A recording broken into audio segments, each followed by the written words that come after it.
Good evening guys. আজি আপোনালোকক মোৰ অন্য এটা ভিডিঅ'লৈ স্বাগতম জনাইছোঁ। চাওক না, মোৰতো একো আচৰাই নাই। আজি অকণমান আগতে মাছ মাৰি আহিলোঁ। মাছ মাৰিব বৰ ভাল পাওঁ, গাঁৱৰ ছোৱালী ন, মাছ মাৰি ভাল লাগে। আৰু এইখিনি সময়ত ঢেৰ মাছ পোৱা যায় আমাৰ ইপিনে। যিয়ে নহওক, বহুত দিনৰ পৰা ভিডিঅ' বনাব পৰা নাই।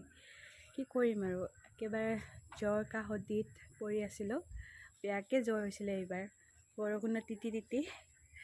তাৰপিছত আপোনালোকৰ লগত এটা কথা শ্বেয়াৰ কৰোঁ বুলি ভাবিলোঁ। আমি যেনেকৈ নহওক, সৰুকৈ হ'লেও এটা ফাৰ্ম খুলিলোঁ ছাগলীৰ। আৰু লগতে তাত কেইটামান ছাগলীৰ লগতে হাঁহ আৰু কুকুৰা ৰাখিছোঁ। আৰু ভাইটি দুটা আছে, সিহঁত দুটা আৰু মই মিলি কিনে কৰি আছোঁ। আৰু সিহঁতে ইভিনিঙত সেইখিনি যিখিনি ছাগলী আছে সেইখিনি এৰাল দি পিনে ইভিনিঙত আহি পিনে সিহঁতে কি কৰে জানে, এটা সৰুকৈ মাংসৰ দোকান দিছে।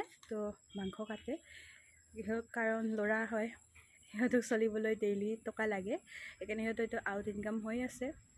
যিহেতু ইভিনিঙত মাংস কাটে, মাংসটো আৰু মানুহে খাবই, এইটো জনা কথাই।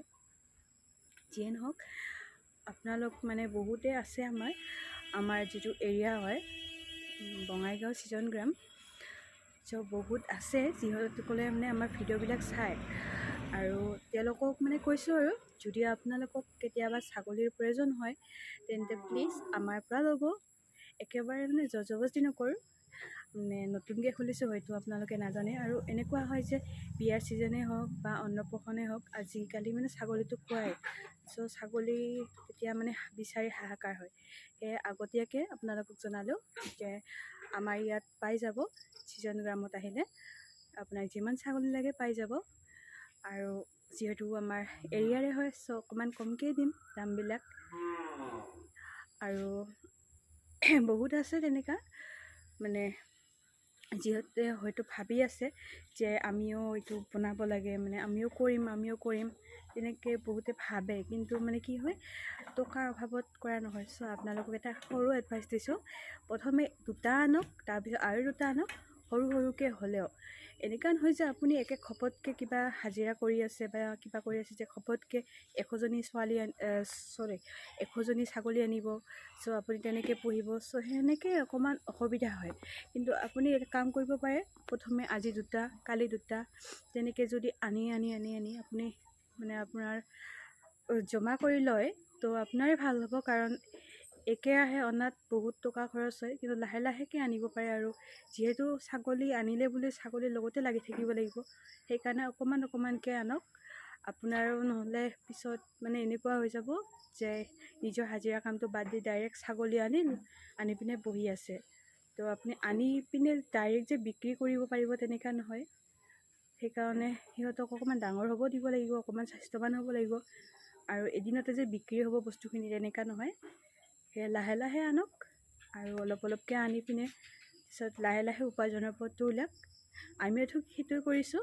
প্ৰথমে দুটা আনিছোঁ, তাৰপিছত 4টা আনিছোঁ। এনেকৈ লাহে 20টা 22টা তেনেকৈ হৈ গ'ল আমাৰ বৰ্তমান। চ' আপোনালোকে যদি ছাগলী পুহিব খোজে, অকণমান ডাক্তৰৰ পৰামৰ্শ ল'ব। লগতে অকণমানকৈ আনিব আৰু ভাল জাতৰ, উন্নত জাতৰ ছাগলী আনিব। আপোনালোকৰ যদি উন্নত মানৰ ছাগলী লাগে, এটা কাম কৰিব পাৰে। কম খৰচত আপোনাৰ ওচৰত যদি ক'ৰবাত ৰাম ছাগলী আছে, তো আপোনাৰ যদি ঘৰতে ভাল তেনেকুৱা ছাগলী আছে, মাইকী ছাগলী, তেন্তে এটা কাম কৰিব পাৰে, আপুনি ক্ৰছ কৰি ল'ব পাৰে। ক্ৰছ কৰিলেও পোৱালিবিলাক বহুত ডাঙৰ হয়। ময়ো দুটা কৰিছোঁ, আপোনালোকক দেখাই আছোঁ। মোৰ এই দুটা ৰাম ছাগলী পোৱালি আছিল যে একদম ওখ হৈছে। 3 মাহ কমপ্লিট হ'ল, 4 মাহত সোমাইছে। ওজনো প্ৰায় 7-8 কেজিয়ে হৈ গ'ল। কিন্তু বহুত দুষ্ট। স্কুটিটো মোৰ নামানে, লেতেৰা কৰি থৈ দিয়ে। আৰু এইটো আমাৰ ডলি, ইয়াৰ মাটো নাই, মাটো আগতে ঢুকাইছে। এইটো গৰু গাখীৰ খাই ডাঙৰ হ'ল এইখিনি। আৰু এইবিলাক মোৰ খাহী হয়, এৰাউণ্ড 15 কেজিকৈ ওলাব। কাৰোবাক যদি লাগে জনাব।